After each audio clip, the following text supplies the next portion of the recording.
السلام عليكم ورحمة الله وبركاته. الحمد لله رب العالمين، وأصلي وأسلم على سيدنا محمد وعلى آله وصحبه وسلم أجمعين. رب اشرح لي صدري ويسر لي أمري واحلل عقدة من لساني يفقه قولي. ربي يسر ولا تعسر عليه بفضل الله سبحانه وتعالى. إلهي سبحانه وتعالى فضلgiisa iyo towfiiq ilaahay xaggiisa ka socoto waxaan bilaabayaa kitaabka la yiraahdo Abu Shujaac.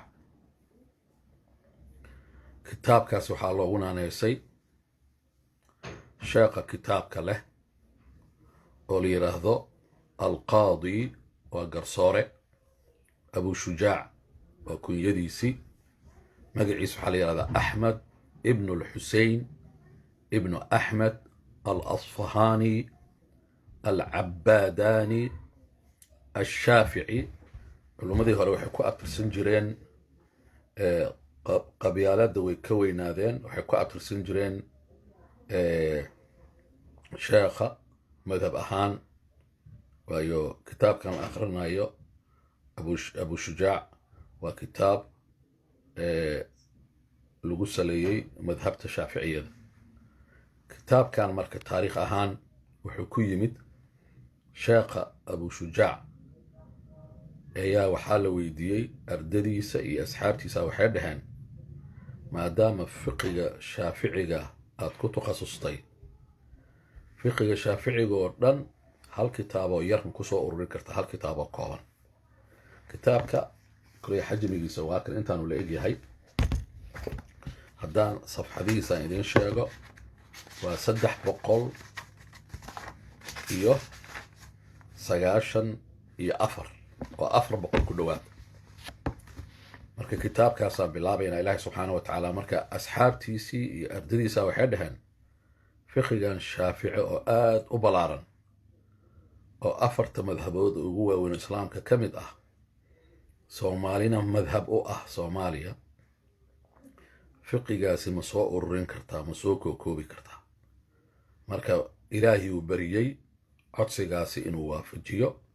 marka ilaahay waa ka aqbalay codsigiisii, kitaabkii soo ururiyey.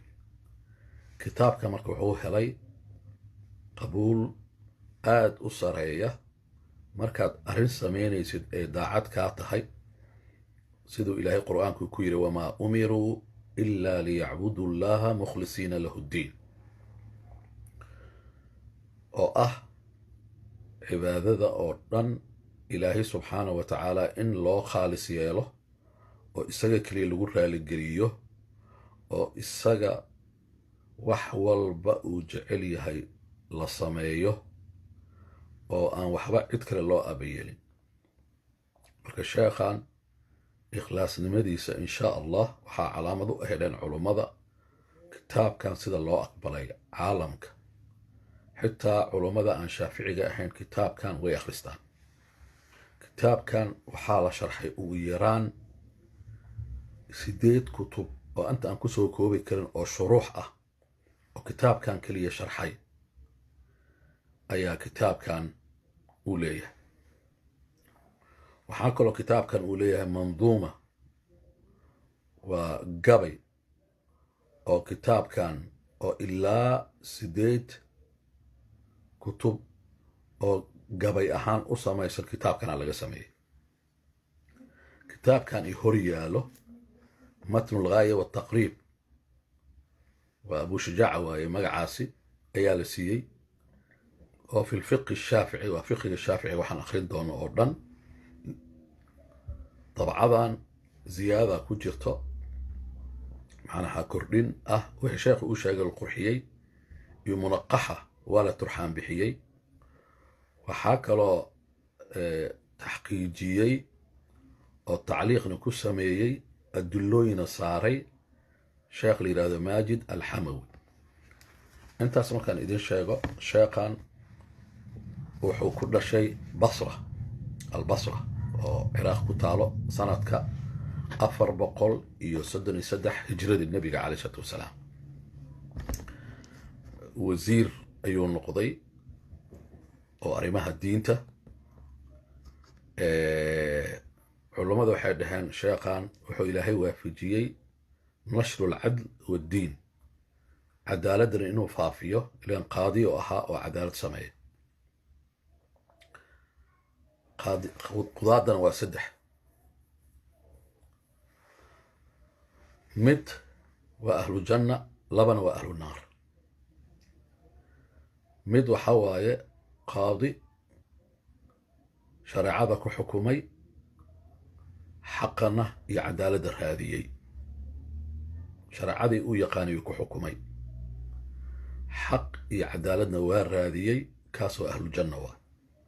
laaluush ma qaadanayo, qabyaalad dadka uguma eexanayo, saaxiibtinimo iyo favoritism iyo waxyaalahaas oo dhan ma yaqaano.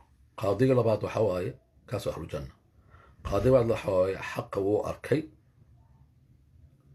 laakiin shareecadiina wuu yaqaanaa, cilmiga shareecada wuu yaqaanaa, laakiin dulmiyuu xukumay, qabyaaladuu isticmaalay, eex uu sameeyey, lacag wuu qaatay, waa ahlu naar.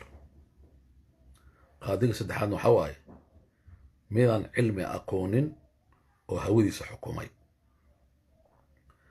marka haddii qaadi aa noqonaysid ama garsoore waxaa shardi ah shareecada inaad taqaano, muslim ah. waana shuruudaha qaadiga ka mid tahay, qaadiga muslimka ah. weli fiqiga ama madhab ahaan ha u yaqaano ama madaahibta ha soo ururiyo, fiqiga waa inuu si fiican u yaqaanaa. sheekhan waxaa astaamihiisa ka mid ahayd iyo tilmaamihiisa, waxa la yidhi gurigiisa kama bixi jirin ilaa inuu tukado. markuu tukado kadibna qur'aan uu akhrin jiray, intii markaasi ilaahay uu waafajiyo, caadi u aheedaa la yidhi. calaamadihiis waxaa ka mid ahaa ilaahay dhaqaaluu siiyey, sheekh bisnisyo ku jiro ahaa, dhaqaalahaasaa ilaahay u barakeeyey. marka ilaa 12 qof oo zakada qaybin jirtay ayaa u shaqayn jirtay. mararka qaarkooda waxaa taariikhdiisa ku jirto hal mar keliya uu bixiyey 120,000 oo diinaar. waa lacag aad u badan waagaas, waa $1 milyan wax ka badan waa haddii lacagtaas la qiyaaso maanta. qaadiyan wuxuu aad u ahaa qaadi isdhowra, diinta islaamka isku dhowra, ku dhaqankeeda. isaga marka culamo qaarkood wuxuu kaga duwanaa, qaadina wuu ahaa, galabtii iyo habeenkana cashar uu akhrin jiray, diintuu faafin jiray. waxyaalaha qisooyinkiis waxaa ka mid ah, haddaan soo ururiyo, abu shujaac sheekhan oo kitaabkana magaciisa loogu magac daray, ilaa 40 sano wuxuu daraaseynayay cilmigan madhabta shaaficiyada. marka inuu tabaxar ku noqday oo si hoose uu u daadegay fahamka iyo barashada madhabta shaaficiyada, halkaasaa daliil ku ah. sheekhan ma ahayn sheekh isla weyn oo calaamadihiisa iyo dhaqamadiisa waxaa ka mid ahaa, masaajidka markuu soo galo masaajidku xaaqi jiray, darmaha masaajidku fidin jiray, misbaaxa masaajidku shidi jiray. waxyaalaha dadka qaarkood ay dhahaan waa qaadimiinta shaqadooda, laakiin asaga islama weyneyn.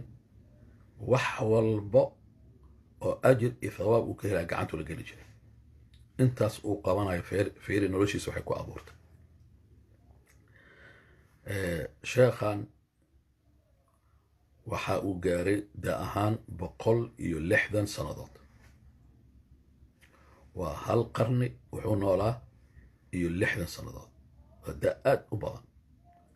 waxaa la yidhi culummada ay yidhaahdeen iyo dadkii la tacaayushay, haba yaraatee in yar xitaa caqligiisa wax ma noqon. da'daasuu cashar ku akhrin jiray. salaada markuu tukanayo waxay yidhaahdeen dadkii goobjooga ahaa salaada markuu ku jiro xagga dambe marka laga fiiriyo aad ka soo fiiriso oo weli hortiisa aadan tagin oo rukuucdiisa iyo sujuuddiisa iyo istaagnadiisa waxaa loo malayn jiray nin dhalinyaro oo tukanayo oo kale, waana 106 jir. marka su-aala la weydiiyey, waxaa la yidhi sidee ku dhacday da'dan aad soo gaarto caqligaaga uu kuu fayow yahay isla markaasna wax isbeddel ah aan ku dhicin muuqaalkaaga guud marka laga reebo dareen odaynimo oo lagaa dareemaya maahayn? wuu ka jawaabay, wuxuu yidhi markaan yaraa aan xubnahayga waxaan ka ilaaliyey macsida, markaan weynaadayna ilaahay xubnahayga wuxuu ka ilaaliyey inay hoos u dhacaan ama ay maaragtay shaqayn waayaan, uu ilaahay ka ilaaliyey. imaamkan wuxuu dhashay 433 hijriyada, wuxuu dhintay 593 hijriyada. albasra uu ku dhashay, laakiin wuxuu ku dhintay almadiina, waayo markii dambe madiinuu joogay masaajidkii nabiga calayhi salaatu wasalaam. masaajidkaasi agtiisa masaajid uu ka dhisay, masaajidkaas uu dhisay ayaa lagu duugay. masaajidkaas wuxuu daris la ahaa masaajidka nabiga calayhi salaatu wasalaam, kaasaa lagu agduugay. weli waxaa la yidhi meesha lagu aasay waxay ku beegan tahay albaabkii nabiga calayhi salaam waxyigu ugu imaan jiray oo jibriil u kasoo degi jiray. intaas waa taariikhdiisa iyadoo kooban. waa bilaabaynaa maanta ilaahay subxaana wa taala anagoo tala saaranayno casharka koowaad. marka qof walba waxaan ku dhiirigelinayaa kitaabka abu shujaac inuu soo gato usbuuca soo socdo talaado kasto. reer london waxay u tahay hadda 6 habeenimo oo PM. reer soomaaliya waxay u tahay 9 habeenimo. reer maraykan waxay u tahay 12 waqtigan bilaabaan ula jeeda hadda 12 iyo 17. waxaan ugu talagalay 20 daqiiqo ilaa ugu badnaa nus saac. darsiga markaan dhameeyana maalin kasto mowduuc nasiixa ah ayaan isku dayayaa inaan soo dhexgeliyo oo ka kooban. kitaabka maanta waxaan ku bilaabaynaa kitaabu tahaara. kitaabu tahaara waa kitaabka ugu horeeyo, kutub ayuu u qeybiyey kitaabkan. kitaabka koowaad waa kitaabu tahaara. magacsuu ku tusinayo kitaab haddaad dhahdo baaba la yaqaano waa soomaali. kitaabka ka hadlayo الطهارة. طهارة maxaa loola jeedaa nadaafada. halkan marka waxaa loola jeedaa طهارة البدن, nadaafada jirkaa loola jeedaa, waa qofka jirkiisu nadiifinayo. diinteena waa diin nadaafa. nabiga calayhi salaatu wasalaam wuxuu yidhi xadiis الطهور شطر الإيمان. macnaa الطهور وكسو علنايا الطهور شطر الإيمان. إن قفك النظيف أهذا والظاهر أهذا وإيمانك بركيس مكوا وحوين. قفك مؤمنك سدح بمركزته والنظيف. مؤمن كمان عدك لو أكيلي سملا كو جركيس ونظيف. لبا بركيس ونظيف. سدح ماشي وجوجو ama gurigiis ha ahaado ama xafiiskiis ha ahaado waa nadiif. marka xadiiskan marka wuxuu leeyahay الطهور شطر الإيمان. marka طهاaradan laba loo kala qaybiyaa. طهاarة القلب, qalbiga oo la daahiriyo oo kutub kala ka hadasho. kutubtaasi acmaal الquluub kaliya ay ka hadlaan, howsha qalbiga ka socota. qofka qalbigiisa oo nadiifiyo, cuqdad inuusan qaadin, xasad inuusan noqon, inuusan masayrin. intaasoo dhan waa acmaasha. marka waa amraad الquluub waaye, waa jirooyin qalbiga ku dhaca oo laga nadiifiyo. marka lama arko, laakiin raadu qofka ku yeelanaya jirooyinkaasi. laakiin waxaa jiro nadaafada jirka ama korka. maxaa laga nadiifinayaa najaasooyinka. maxaa laysku nadiifinayaa biyaha. asalka biyaha laysku nadiifiyaa. waxaa jira waxaan asal ahayn biyaha markii la waayo, sida carada oo kale. nadaafadda waa loo isticmaalaa markii la booreysanayo oo kale, oo qofka biyo uusan isticmaali karin. waa gaari doonaa, laakiin asalka biyaha la isticmaalaa. biyaha la isticmaalayo marka culummada kitaabka marka ay ka hadlayaan waxay ka hadlaan biyoo dhan. marka aan bilowno kitaabu tahaarada kitaabkiisaan ku bilownay anwaacu lmiyaah biyaha iyo noocyadooda 7 nooc oo biyaan baran doonaa. almiyaahu biyihii allatii biyahaasoo yajuusu ay bannaan tahay altathiiru qofka inuu isku daahiriyo biha biyahaasi qofka inuu isku daahiriyo inay oo bannaan waa sabcu miyaah waa 7 biyood waay 7 nooc oo biyo ah ayaa bannaan qofka inuu isku daahiriyo. maxay yihiin todobaas marka? maau samaa waa 1 waa biyaha samada ka yimaado waa roobka. wayunazilu calaykum min asamaa'i waatan ilaahay subxaana wa tacaala uu leeyahay maa samada ayaa ilaahay wuxuu ka soo dejinaya biyo. sababta maxay tahay? liyutahirakum bih inuu ilaahay idinkuu daahiriyo biyahaasi qofka uu isku daahirinaya. marka biyaha roobka waa 1. wamaau lbaxr biyaha badda waa 2 biyaha badda iyagana waa la isku daahirin karaa. waxaana daliil u ah xadiiskii nabiga calayh salaam oo xadiiskaasi nin ayaa rasuulka calayh salaam su-aal weydiiyey. wuxuu dhahay badda maraakibaan raacdaa ama doon rasuulka ilaahu. wuxuu dhahay xoogaa biyo yaraan qaadanaa oo aan ugu talagalnay inaan cabno.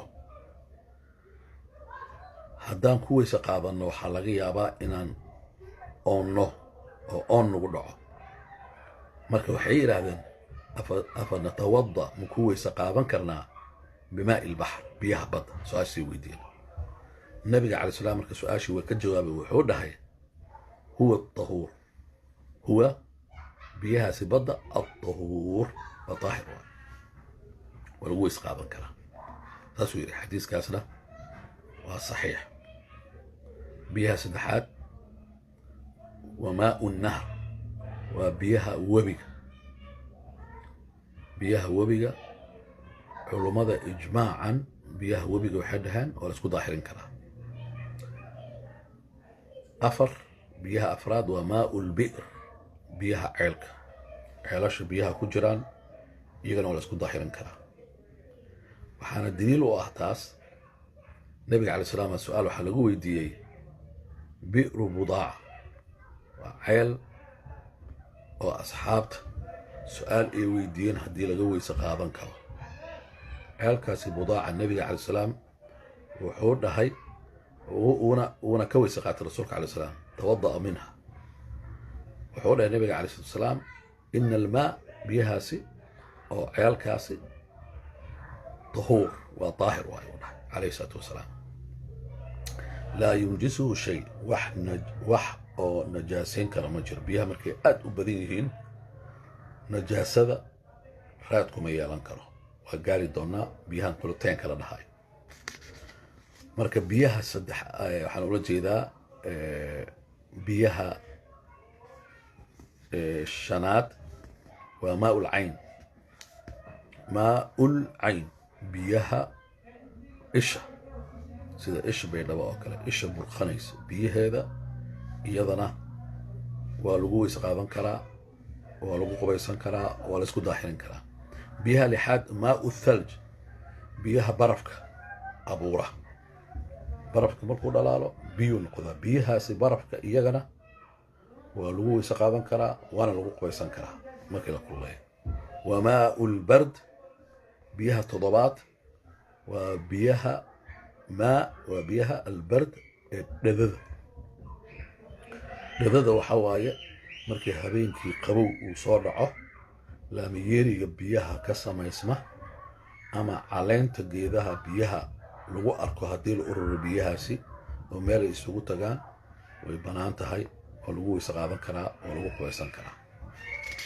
7daasoo nooc oo biyo ah ayaan maanta ku joojinaynaa. hadduu ilaahay yidhaahdo usbuuca soo socda waxaan ka bilaabaynaa biyahaasi oo 4 loo qaybinayo. biyaha laftigooda 4 qayb loo qaybinaya. 3 waa daahir, 1 waa biyo najaaso ah, taasaan sharxaynaa usbuuca soo socda. waxaan rabaa marka darsiga naseexada, darsi kastoo 10 daqiiqo oo naseexaan markas isku dayaya inaan raaciyo. maanta waxaan ka dhigayaa fadliga oo cilmiga.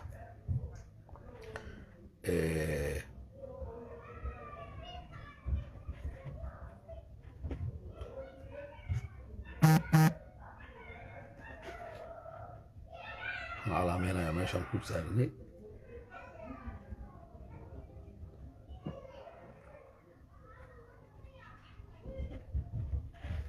okay.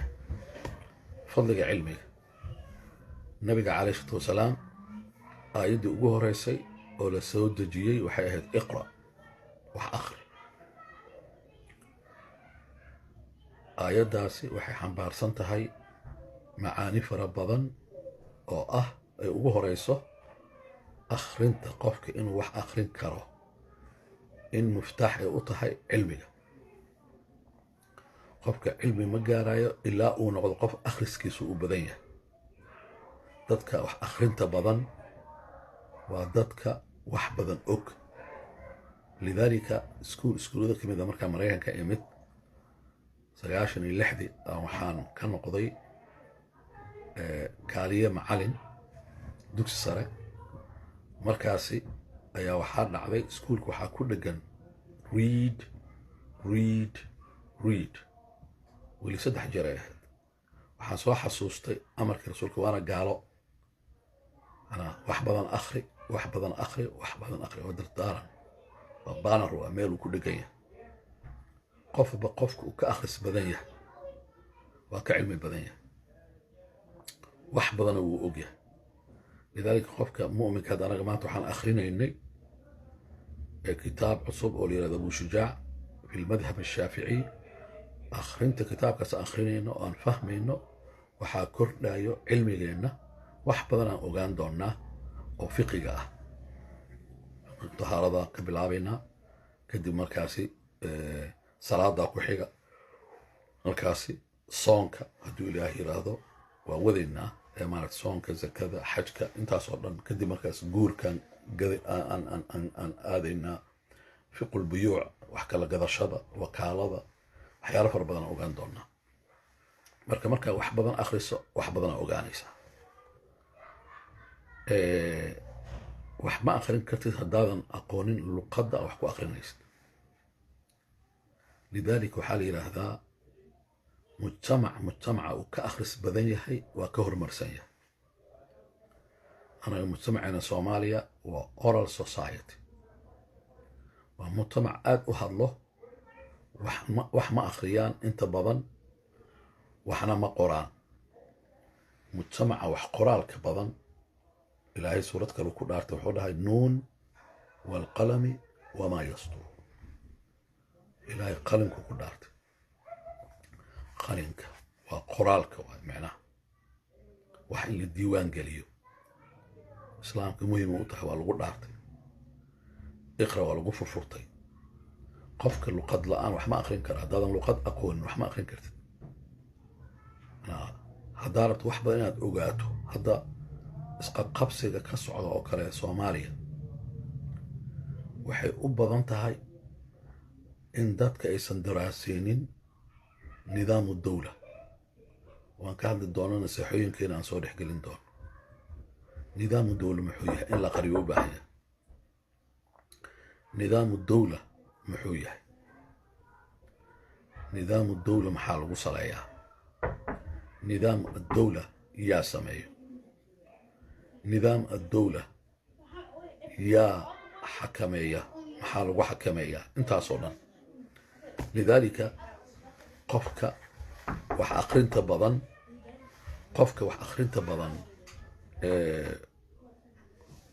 waxaad ogaanaysaa maskaxdiisa inay weyn tahay. sababtoo ah waxaan uu akhrinayo oo faa'iidada leh oo wanaagga leh, waayo qofka mu'minka ma akhriyo waxaan faa'iido lahayn. waa qaybta labaad aan u soo degayo. maxaa la akhriyaa? waxaa la akhriyaa wax walboo faa'iido leh. wax walboo faa'iido leh maxaa ugu horeeya marka? kitaabka ilaahay waa qur'aanka kariimka iyo sunnada nabiga calayhi salaatu wasalaam. labadaasi markaad mastar galayso oo aad fahamto adduun iyo aakhiraba waa ogaanaysaa, wax badanaad ka ogaanaysaa. dadkana wax badanaad dheertahay. waxaa kaloo la akhriyaa cilmu dunya annaafic, cilmiga adduunka ee nafciga leh. cilmigan jaamacadaha laga barto adduunka, cilmi kastoo bini aadan maslaxadiisa ku jirta in la horumariyo, in la barto waa banaanta. haddana culuumta islaamka waxaa u kala qaybsan kuwa waajib ah in la barto, sida salaada axkaamteeda oo kale waa waajib in la barto, sababta salaadii aa waajib ah.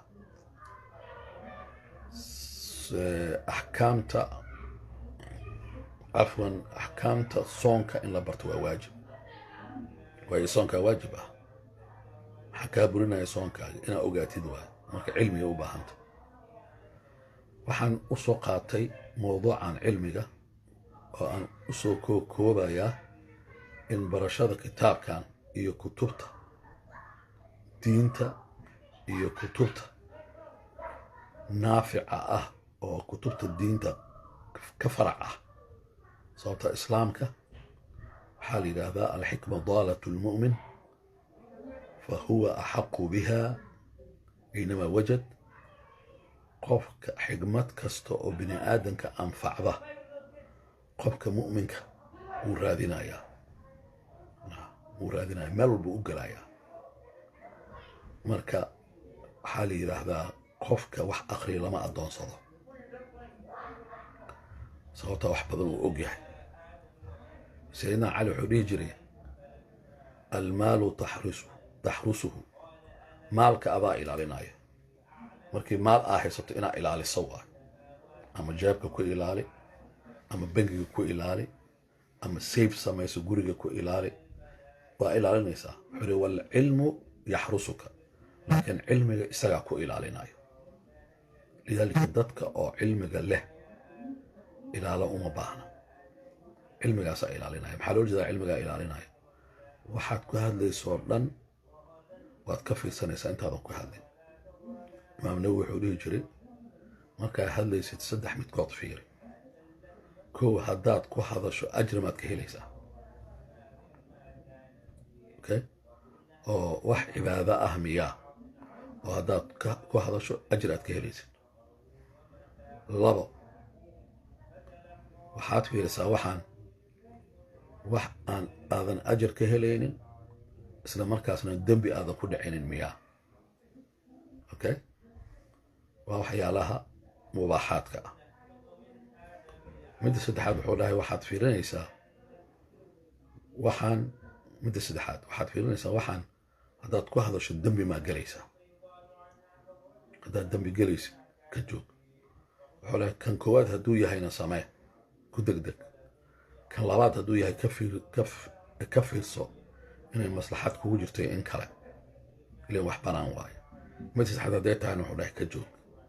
marka qof aan cilmi lahayn suurtagal ma ahan inuu kala garto maxaa dembi ah maxaan dembi ahayn. qiso waxaa jirta culummada ay tilmaamaan qofka caalimka ah qur-aanka 500 wax ka badan oo aayadood waxay ka hadleen cilmiga iyo caqliga. 500 aayadood wax ka badan. waxaad dhihi kartaa qur-aanka 6 marka loo qaybiyo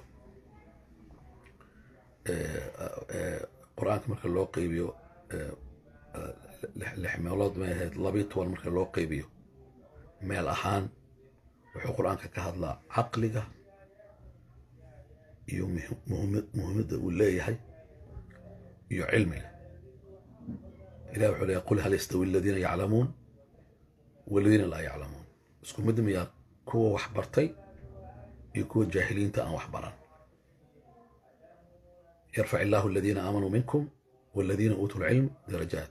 kuwa iimaanka leh oo haddana iimaanka loogu daray cilmi, darajooyin sarsare ay dadka kala dheer yihiin. ilaahay subxaanahu wa tacaala wuxuu leeyahay inamaa yakhsha allah min cibaadihi alculamaa. waxaa ilaahay subxaana wa tacaala ka cabsada addoommada cilmiga leh maaha addoommada oo dhan guud ahaan nebigana wuu kala fadlay qofka caabidka ah iyo qofka caalimka ah rasuulku wuu kala fadilay farqi weyn ayaa u dhexeeya marka qisaa la keenaa oo la sheega aan kusoo gabagabaynayaa qisadaas waxaa waaye masaajida waxaa ku tukanaya nin salaad badan tukanaya ninkaas salaada badan tukanaya waxaa ag jiifo nin quurinayo salaad ma tukanaya waa quurinaya waa hurdaya albaabka waxaa lagu qabtay oo taradud ku jiro oo shaki ku jiro inuu soo galo iyo inuusan soo galaynin waxaa lagu qabtay la yidhi shaydaan dhab waa la qabtay shaydaan oo meesha waxaa ka samaynaysa wuxuu leeyahay inaan soo galaan rabaa gudaha soo galo oo ninkaas salaada ku mashquulsan waxaan rabaa salaada inaan ka kala googooyo laakiin waxaan ka cabsanayaa socodkayga inuu soo kiciyo ninka ag jiifa oo quurinayo oo markuu soo kaco salaadiisa ninkaasi aan qasi lahaa inuu saxo oo ninkii saas uu ku badbaadiyo markaasaa waxaa la weydiiyey shaydaanow kii cibaadada ku jiray kama cabsanaysid kii hurdaya oo quurinaya oo cibaadada aan ku jirin waad ka cabsanaysaa arrintaan si ku dhacday markaasaa wuxuu yidhi kan cibaadaduu ku jiraa u dhahay laakiin waa jaahil wax badan ma garanayo marka salaada waa ka saari karaa waa ka qasi karaa macnaha wax badanaan ku samayn karaa salaadiisii isagaba laakiin kan jiifuu dhahay waa caalim hadduu igu soo kaco waa gubanaya aniga marka cilmiga waa nuur cilmigaaga marka haddaad rabto inuu ilaahay kugu anfaco qalbigaaga ka dhiga nadiif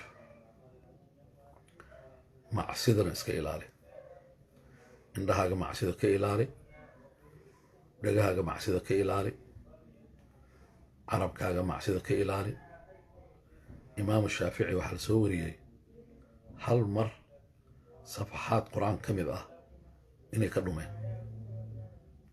indhihiisaa meel qalad ku dhacay indhihiisaa macsi sameeyey maxaa dhacday ma garanaysaan wuu dacwooday wuxuu u tegay sheekiisa wuxuu dhahay shakawta ilaa wakiic waa sheekiisii waaye bisuu'i xifdii fa arshadanii tarka almacaasi fa akbaranii ina alcilma nuurun wa nuuru llah laa yuhdaa caasin gabaygaasuu tiri wuxuu yidhi waxaan u dacwooduu dhahay imaamkayga sheekhayga waxaan u sheegay xifdiska aan xifdin jiray inuu hoos u dhacay wuxuu ii tilmaamay oo uu ii sheegay cilmiga inuu nuur yahay waana nuur ilaahay xaggiisa ka imaanayo nuurkaas ilaahay xaggiisa ka imaanayo ma galo ilaa qalbi nadiif ah oo macsi aan ku jirin marka haddaan rabno inaan baranno nuurkan oo cilmigan waa nuure nuurkan haddaan rabno inuu qalbigeena dego oo uu galo waxaa shardi ah qalbigeena inuu nadiif ahaado macsiga ka fogta waxaan kusoo gabagabeynayaa dardaaranka iyo naseexada ijtihaadna waa loo baahan yahay dadaal aad u badanaa loo baahan yahay dadaalkaasi oo ah darsigii aan akhrisanno inaan muraajacayno inaan dad kale u akhrino inaan ku dhaqanno waxa darsigaasi aan ka faa'iidaysanay kitaabkan cilmiga ka buuxo fiqigoo dhanaa lagu soo ururiyey lagu soo koobay nidaam oo cajiib badan ayuu u qoran yahay marka walaalaha waxaan ugu dardaarmayaa qofkii raba inuu su-aal weydiiyo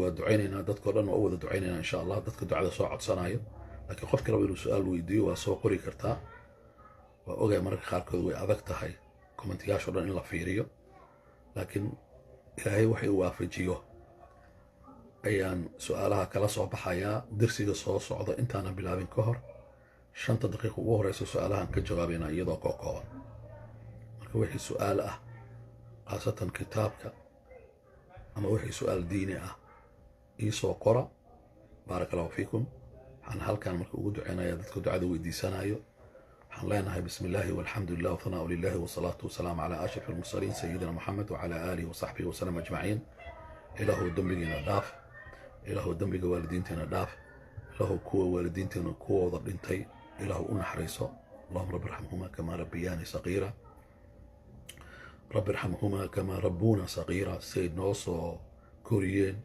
noogu soo dhibaatoodeen أجر إيه ثواب كسي يا رب العالمين والدينتنا كوا دنتي إلهو دريشة جنادة أفر خبري وذو قبوجي وحي دبايا كإلالي خبري روضة من رياض الجنة إلهو كريم انتي مراد له إلهو مراد كوذو أسهل ومراد الخير دق أسهل يا رب العالمين انت أنا حنوصا إلهو حنونك كوذقات يا مذهب البأس يا مذهب البأس حنلينا هاي فشفهم